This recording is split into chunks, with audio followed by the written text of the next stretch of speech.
It is with great pleasure that we introduce Mr. Michael Francis R. Morales, Bachelor of Arts in Communication from the College of Arts and Letters, this year's most outstanding university graduate, for his response.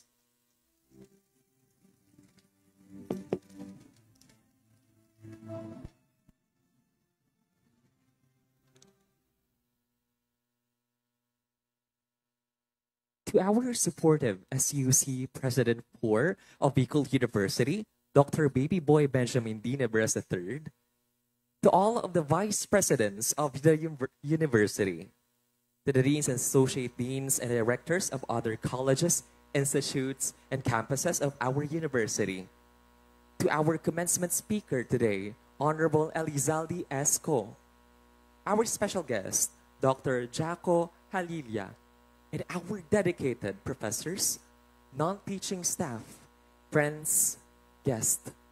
Ladies and gentlemen, marahay na hapon sa inyong gabos.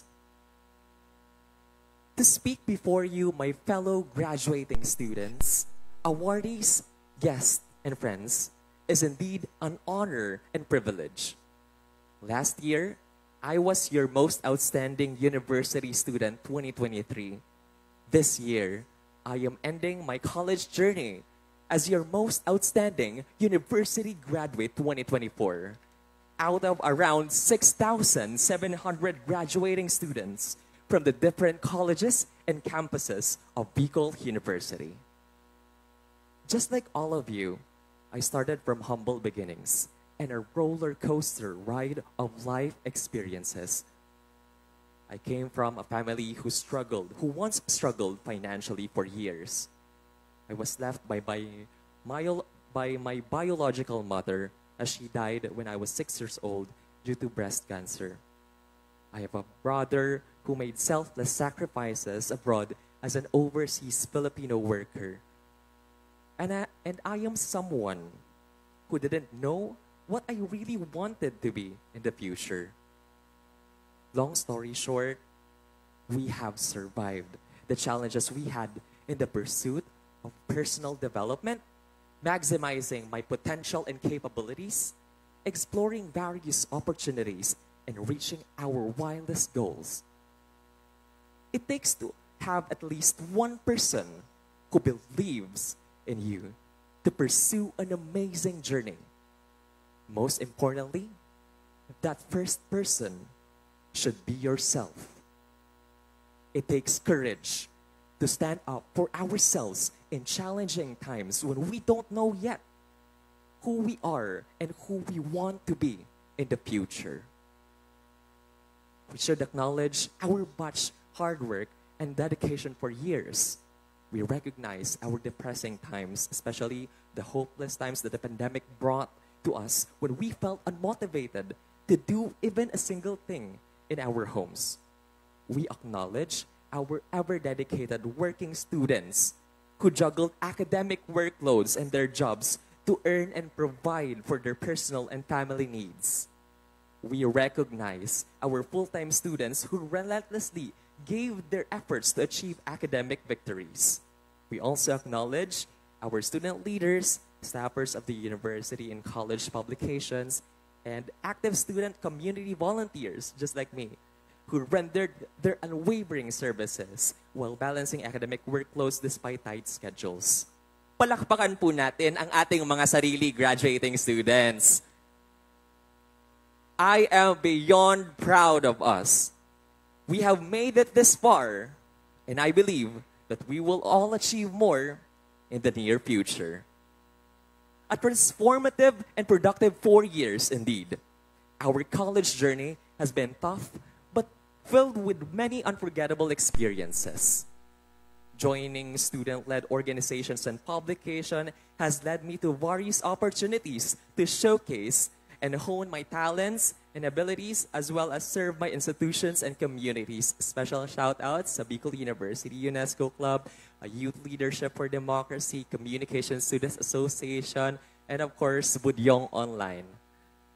In my last 2 years here at the university, I continue to leverage the resources I have as a student leader and community volunteer to continue and expand the things I do. Good opportunities have paved the way for me to work with the leading community volunteers we have in the country.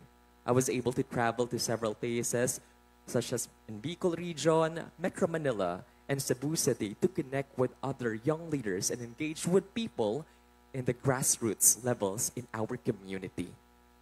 Moreover, one of the most significant initiatives I consider to have accomplished is our undergraduate study dedicated to promoting the Pili business and agriculture industry through dialogues and conversations with local Pili farmers and producers. Maraming salamat sa aking thesis mates, sina Patrick, Mariah, and Monica, and of course, our advisor, Professor Roby Makasinag. Our paper has successfully reached several local, regional, and national research fora as part of our commitment of helping our Albayano farmers. From here, I realized how important it is for us to truly engage with the grassroots levels of our community. Ang iskolar ng bayan ay dapat may bahagi sa lipunan.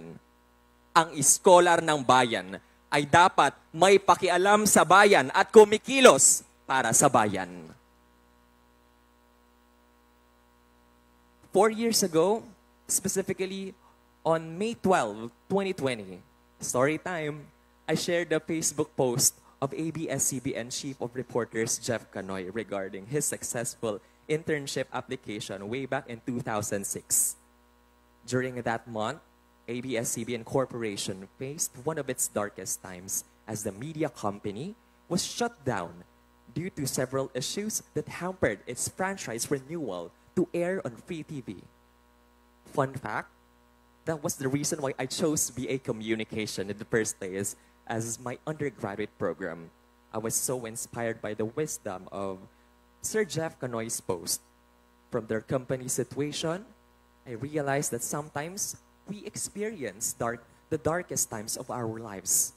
For us to see the light of the burning passion we have in our hearts and illuminate that purpose. Significantly, the dark times of our lives push our limits to be stronger and better people. Who would have thought that I would be able to work with Chief Jeff Canoy after 4 years, serving Filipinos worldwide as an intern of ABS-CBN Corporation News Department for 9 weeks under one of the country's leading media companies has given me wonderful experiences that nurtured my personal growth as a future professional in the media industry. Hello po sa patrol ng Pilipino family ng ABS-CBN. I've always thought that great opportunities like this only exist to those students in Metro Manila. As an iskolar ng bayan from a province, from my experiences, I realized that we also have the capacity to compete with other competitive students from other universities in the country.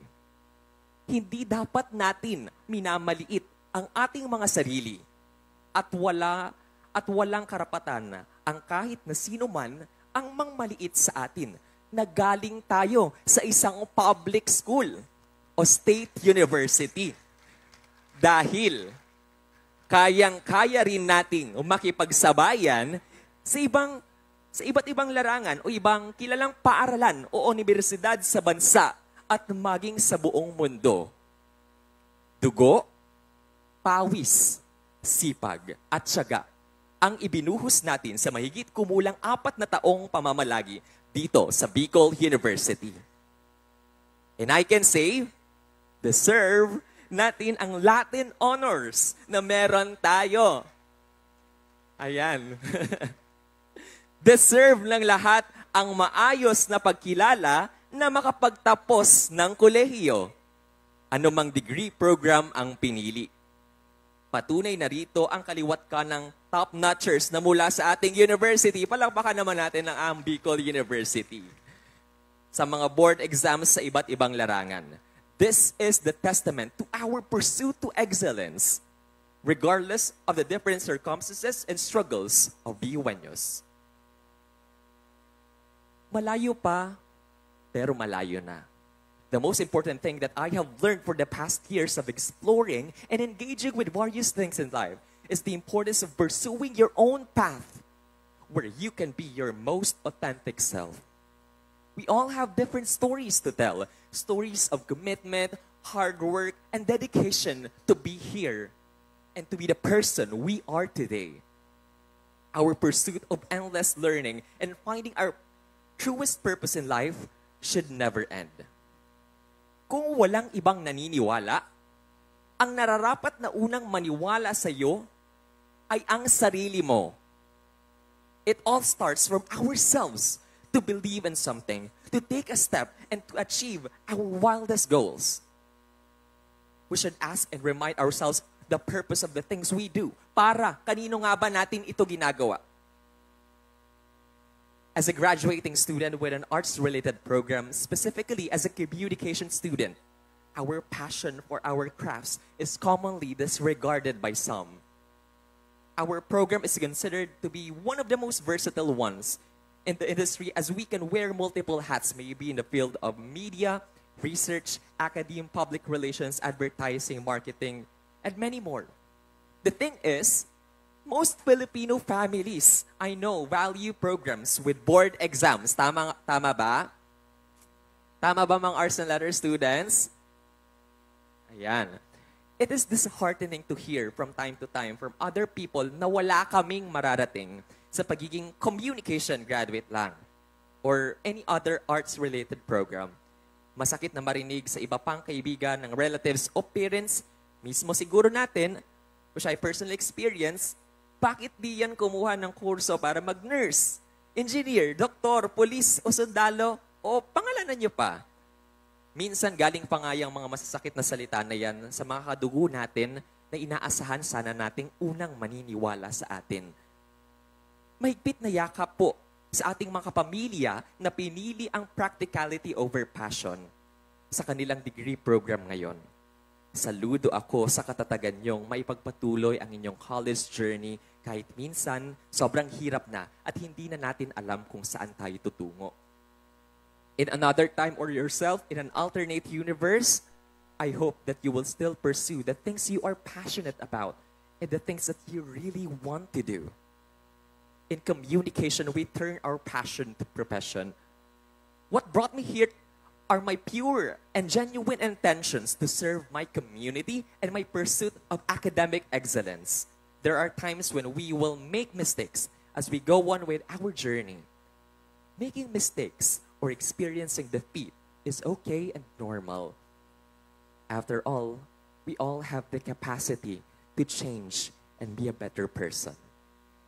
Some of our defeats lead us to better places and more promising opportunities. Despite the odds and negativities, we should keep moving forward as long as we are not harming anyone or bringing others down in any possible way. Regardless of our degree programs or choices in life, we can also be seen. We can also be heard. We can be excellent in our fields of interest. We can be more, and we can make a marked difference in our communities as the change agents of this university for humanity. This moment is very precious for all of us.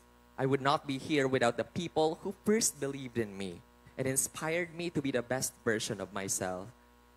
To my brother, Kuya Marlon, you have been an inspiration to me since I was a kid. Bilang pangunahing breadwinner ng pamilya ngayon, saludo ako sa tatag at determinasyong mayroon ka para masuportahan ang ating pamilya at masuportahan ako sa pangarap ko. Yun nga po. Sorry. I'm just really beyond grateful kasi first time ni Kuya maka-attend, syempre OFW. I'm just really beyond grateful na nandito siya. To my Mama Melba, who is in heaven, I wish you are here right now to celebrate this victorious moment with me na hindi ko mismo inasahan na ako yung magiging most outstanding university graduate of this university. Tunay nga siguro na may mga taong nawawala sa ating buhay para magsilbing inspirasyon at panghugutan natin ng lakas para magpatuloy sa buhay at magtagumpay. to all of my family and relatives who are here today, especially Papa Mike, na nandun sa taas, Mommy Bebet, and Wuwa, and all of the other relatives. Maraming salamat po sa inyo. Maraming salamat po sa pagsuporta palagi. Salamat sa paghubog sa akin na maging matatag at independent sa buhay. Thank you for always being there for me and for always being one call away sa mga oras na kailanganin ko man ng tulong o hindi, o sabihin ko man o hindi. To my closest college besties, Patrick, hello, Kimberly, and Paul, thank you for all of the memories we have shared with each other. You have unleashed the new Kael, who is spontaneous and adventurous. Also, special thanks to my Communication 4B family and Communication Students Association. And syempre, ang buong Communication Department as a whole. To my Communication Department family, Dr. Adrian Aguilar, Prof. Marta, Prof. Ruby, and all of the other professors and instructors at Bicol University College of Arts and Letters who have been part of my growth and who made it possible po. We made it because of your relentless efforts to provide us with a quality education that we deserve. Thank you for trusting me also with various opportunities. To the College of Arts and Letters family, maraming salamat din po. Special thanks to Professor J.C. Martinez, my first mentor here in several competitions. To our CISA coordinator, Prof. Uno Armenia.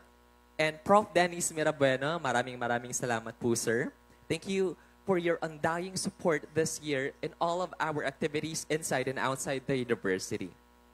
Maraming salamat po sa lahat ng mga taong sumusuporta at naniniwala sa akin. Nabanggit ko man o hindi, bahagi kayo ng aking tagumpay. Above all, I thank our Almighty Father for always guiding me and giving me the strength to reach and accomplish my goals. I owe this all to you, G. Today is a victorious moment for most of us.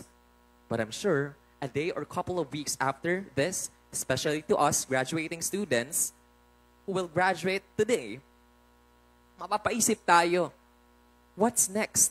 Ano nga bang susunod? We should always remember that these honors will not guarantee future success in life. Bravery, commitment, and dedication are the three things that I'll surely hold on to as I continue my journey. What's meant for you will always be for you, as long as you patiently work hard for the things that you want to achieve. We are always redirected to the places where we will thrive and to the places where we truly belong. Huwag nating ikulong ang ating mga natutuhan sa apat na sulok ng ating silid at maging sa mga haligi ng ating pamantasan. Nararapat na maging bahagi tayo ng lipunang mapanindigan, makatarungan, at higit sa lahat, makatao. Ito ang ating mithiin, ito ang ating tunguhin, at ito ang ating gampanin. Mga iskolar ng bayan, lagit-lagi para sa bayan, mga komunidad na pinaglilingkuran at mga bagay at karapatang ipinaglalaban. Maraming salamat po.